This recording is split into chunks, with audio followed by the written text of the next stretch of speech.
The Architectural Digest. Welcome to the Oval Office. Come on in. مطبخ أهم القرارات السياسية في العالم وحلم الإقامة به يراود كل سياسي أمريكي. التهمته نيران أسوأ حرب عاشتها أمريكا، ونهبت منه كنوز أثرية ما تزال مفقودة حتى الآن. أروقته شهدت أحداثاً تاريخية مهمة، ووثقت فضائح أخلاقية وخفايا غامضة، لكنه اكتسب سمعة غريبة ومرعبة خلف شكله البراق أيضاً. Clear what the benefit. Have no fear, the ceiling is not falling. Hopefully, it's an old building. Maybe Lincoln's ghost. That's quite something. Maybe it is.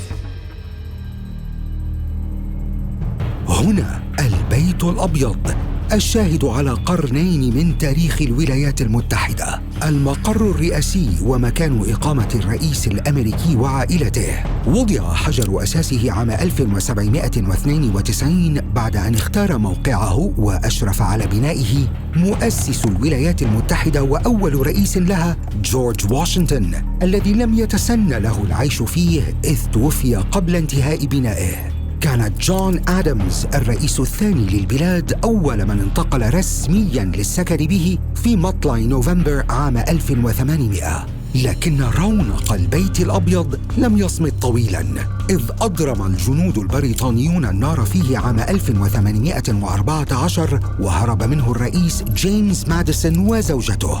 الهجوم البريطاني كان رداً على استيلاء القوات الأمريكية على يورك عاصمة مقاطعة أونتاريو الكندية في إطار الحلقات الأخيرة من الحرب المنسية التي نشبت بين الولايات المتحدة وبريطانيا العظمى في عام 1812. أعيد بناؤه عام 1817 وشهد عدة إصلاحات وتغييرات متكررة ما عدا اللون الأبيض الذي لم يتغير أبداً. طوال القرن التاسع عشر أطلقت عدة أسماء على مقر الرئيس في الصحافة، مثل البيت الأبيض وبيت الرئيس والقصر التنفيذي.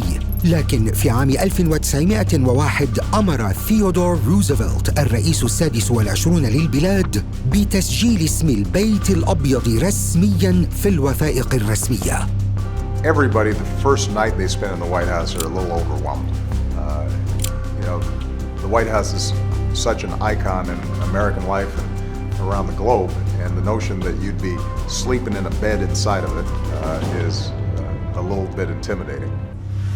أسفل البيت الأبيض توجد أنفاق وممرات متعددة وملجأ سري محصن قادر على تحمل الانفجارات الشديدة، خصص لحماية الرئيس ونائبه ومساعديه من أي ضربات نووية أو بيولوجية قد يتعرض لها المقر في أوقات الكوارث. الملجأ المعروف باسم بيوك أو Presidential Emergency Operations Center أنشئ عقب الهجوم الياباني على ميناء بيرل هاربر الأمريكي. شبكة CNN الأمريكية أكدت أن جورج بوش الابن استخدم هذا الملجأ السري مركزاً لعمليات الطوارئ الرئاسية خلال هجمات 11 من سبتمبر، وبعدها أدخلت عليه عدة تحديثات كان آخرها في عهد باراك أوباما بتكلفة تجاوزت 376 مليون دولار بحسب CNN. The bunker has seen some use over the years. For example, during the September 11th terrorist attacks, the president and his high-ranking posse sought refuge there.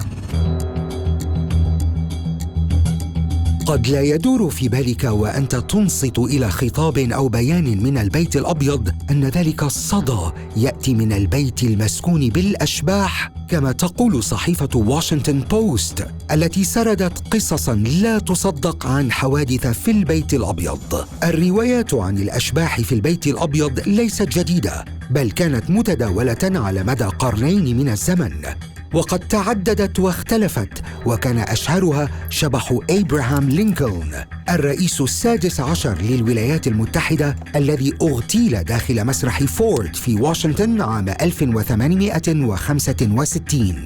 تتردد مزاعم حتى اليوم بأن شبح لينكولن ما يزال يطارد ساكني البيت الأبيض، وذكرت صحيفة بيزنس إنسايدر أن السيدات الأول مثل جاكلين كينيدي وغريس كوليدج الليدي بيرد جونسون واجهن بأنفسهن هذا الشبح عدة مرات، فمرة يقف بجانب النوافذ ومرة أخرى يجول في الممرات ويقرع الأبواب. بعض زوار البيت الأبيض من الزعماء والقادة الأجانب أكدوا رؤيتهم للأشباح، ولا سيما شبح الرئيس لينكولن، وكان أبرزهم رئيس الوزراء البريطاني وينستون تشرشل وملكة هولندا فيلهلمينا.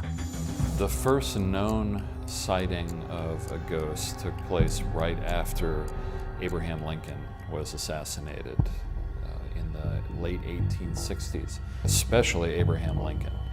Many people have seen the ghost or claim to have seen the ghost of Abraham Lincoln, including Winston Churchill. قد تزعج الأخبار التي تصدر من البيت الأبيض ساسة ودولا أجنبية أخرى، لكن لا يختلف عليه اثنان بأن سياساته تتدخل في أهم قرارات العالم. ولكن في ظل التوترات السياسية الحالية والصراعات والنزاعات الدولية، برأيكم هل يمكن أن يبقى البيت الأبيض من أهم مراكز صنع القرار في العالم؟